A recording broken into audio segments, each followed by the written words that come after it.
Merci beaucoup. Je vous laisse regagner la salle maintenant. Nous allons récompenser le trophée dispositif numérique en lien avec le territoire. Tout est lié, on le voit bien, depuis le début de cette soirée. Le partenaire de cette catégorie, c'est le conseil départemental. Son président, Jean-Jacques Lasserre, est parmi nous. Voici d'autres belles images de ce département qui a mis le numérique au cœur de sa stratégie. Regardez.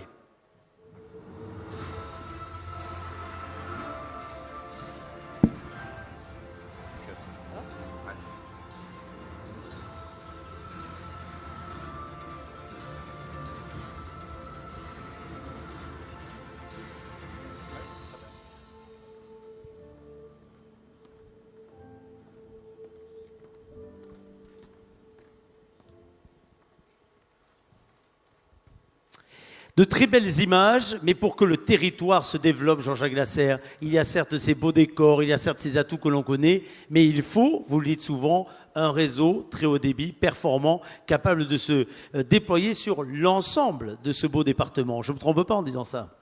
Non, mais tout à fait, parce que tout simplement, nous avons, comment dirais-je, une ligne dont je sais qu'elle est partagée par toutes les personnes qui habitent dans ce département, c'est de dire il ne faut pas qu'on ait de territoire de déprise, il ne faut pas qu'il y ait des personnes ou des entreprises ou des services abandonnés dans notre département. Et à l'instar de ce que nos prédécesseurs ont fait sur d'autres éléments d'aménagement du territoire, nous avons décidé de prendre à bras le corps cette thématique. Il y a déjà une douzaine d'années, on avait été un des précurseurs en lançant le fameux projet IRI 64, et depuis maintenant une paire d'années, nous sommes en train de travailler d'arrache-pied pour que précisément tous les territoires départementaux soient couverts dans un proche avenir.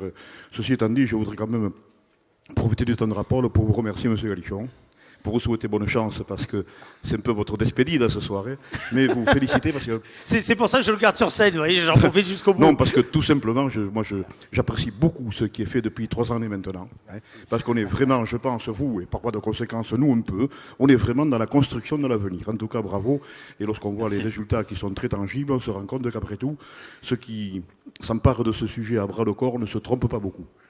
Alors Jean-Jacques Lasserre, le projet dont dont nous parlons, là, de déploiement du très haut débit, il va passer par la création d'un syndicat mixte, ouvert, avec le département, l'ensemble des communautés de communes, des Pyrénées-Atlantiques en particulier. Vous avez un calendrier concernant ce syndicat mixte? On a un calendrier. D'abord, on a une grande ambition, c'est d'essayer, et on va y arriver parce que je pense que tous les éléments descriptifs techniques sont connus maintenant. On va essayer de couvrir à 90%. En fibre, l'ensemble du territoire départemental, et tout ceci dans la perspective de 100%. Tout le territoire départemental, notre façon de travailler n'est pas compliquée. Nous avons passé du temps à conceptualiser le dispositif. C'est pas évident non plus à être rassuré sur les types de techniques que l'on veut programmer. On a joué extrêmement solidaire avec les autres collectivités, avec l'État, la région, les communautés de communes. Bon, tout ceci est bien indiqué. Et en termes de gestion de ce dispositif, nous allons mettre en place, d'ici la fin de l'année, je l'espère, un syndicat mixte ouvert, le département bien sûr, qui est le pilote de cette opération, et l'ensemble des communautés de communes ou d'agglomérations de notre département.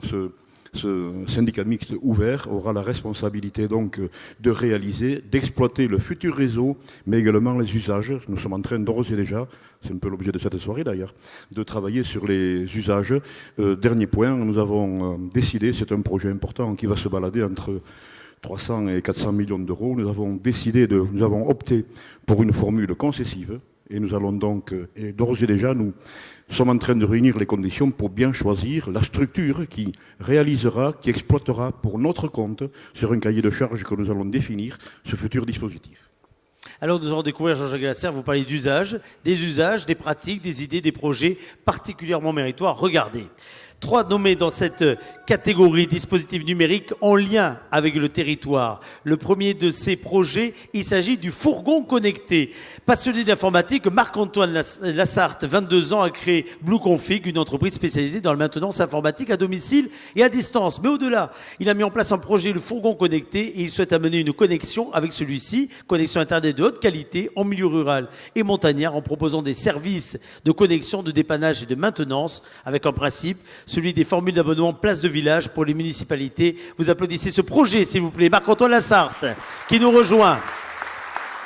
Deuxième projet, il s'agit d'Émigration Pyrénées. Ancienne institutrice à la retraite, passionnée de généalogie, Christiane Bidonod a retrouvé des cousins en Amérique du Sud. Et elle s'est alors plongée dans les archives, réunissant une somme astronomique de documents et de données. Et elle s'est donnée ensuite pour mission de reconstituer les sagas familiales des émigrés pyrénéens. Au bout de 10 ans de travail, elle s'est retrouvée à la tête d'une base de données de plus de 100 000 noms. Et aidée par son fils et un informaticien, elle a numérisé cette base et lancé ce site en février 2017. Vous l'applaudissez, s'il vous plaît.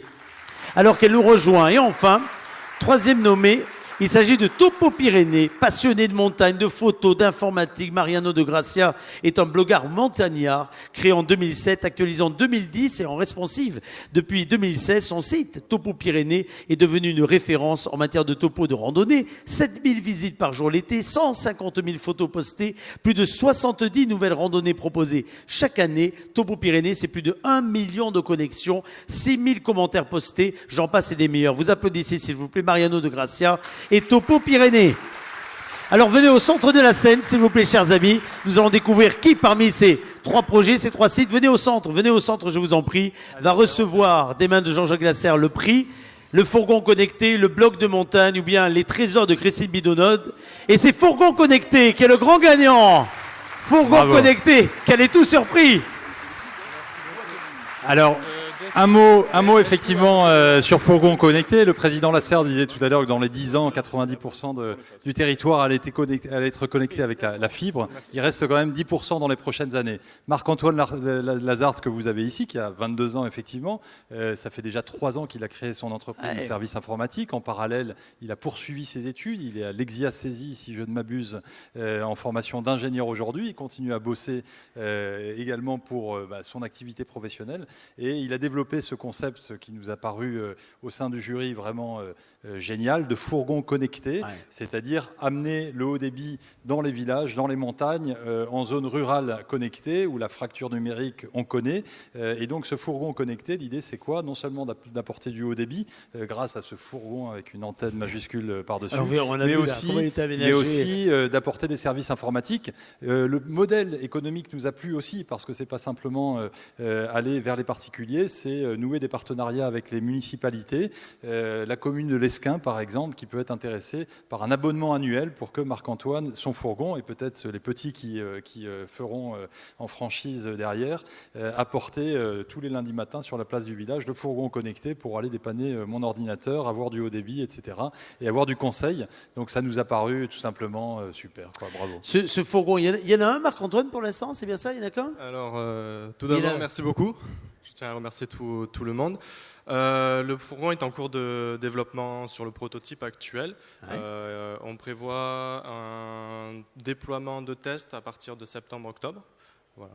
Pourquoi ça vous a intéressé la montagne, la campagne et toutes ces zones qui sont en effet très difficiles à relier et à connecter? Comme l'a expliqué, lors de mes interventions, j'avais déjà des problèmes pour intervenir. Et puis après, il y a des conditions de vie ici qui sont excellentes. Et puis il y a une envie de travailler avec le territoire, de déployer.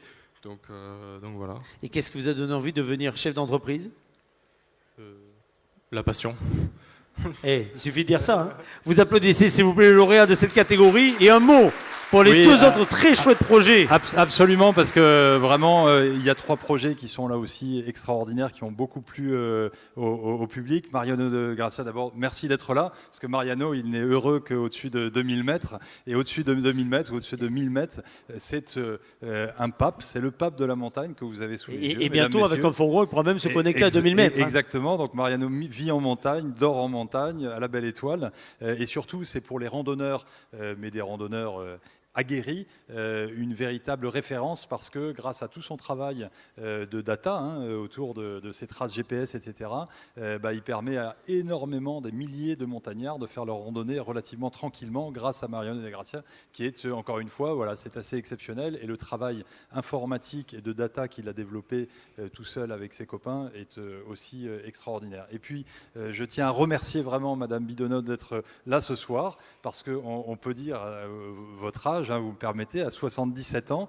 Là aussi, c'est un projet extraordinaire. D'abord, merci d'être là parce que ça n'a pas été simple pour vous. Et surtout, son projet est extraordinaire. Vraiment, allez voir ces deux sites, émigration-pyrénées.fr ou .com, enfin vous allez le trouver, et puis Émigration 64. Au départ, effectivement, on l'a dit, c'est voilà, une aventure personnelle. Voilà, jeune retraitée, Madame Bidonod a retrouvé de la famille en Amérique du Sud, et puis peu à peu, c'est la passion qui a pris le dessus. Et donc, Madame Bidonod a passé des années et des années aux archives militaires de Pau, de Nantes, etc., et reconstitué des sagas familiales d'expatriés, donc des Béarnais, des Basques, qui sont partis, comme on le sait, au XIXe siècle pour l'aventure, généralement en Amérique, mais pas que. Et donc, elle a reconstitué et créé, tissé un réseau mondial autour de ces histoires qu'elle a racontées. Et puis ces histoires, donc il y en a des centaines et des centaines. C'est impressionnant. Il y a des photos, etc. Et puis sur cette base-là, non contente d'avoir reconstitué année après année ces histoires, elle a constitué une base de données de 100 000 noms. Je crois, Monsieur le Président, que c'est un patrimoine pour le territoire extraordinaire, et je crois qu'elle a toute sa place dans cette catégorie. Plus de 100 000 noms de familles expatriées, à tel point qu'aujourd'hui, son téléphone n'arrête pas de sonner, parce que en Amérique, etc., les gens reviennent, et quand vous voyez des Américains qui reviennent dans les villages ici en Béarn, au Pays Basque, c'est souvent grâce à elle, parce qu'elle a permis de reconstituer, elle fait derrière un travail. On a trouvé ça tout simplement remarquable. Voilà. On va vous applaudir tous les trois. Venez, avancez-vous. Jean-Jacques Lasserre, venez autour de ces trois lauréats pour la photo. Et bravo encore une fois à vous.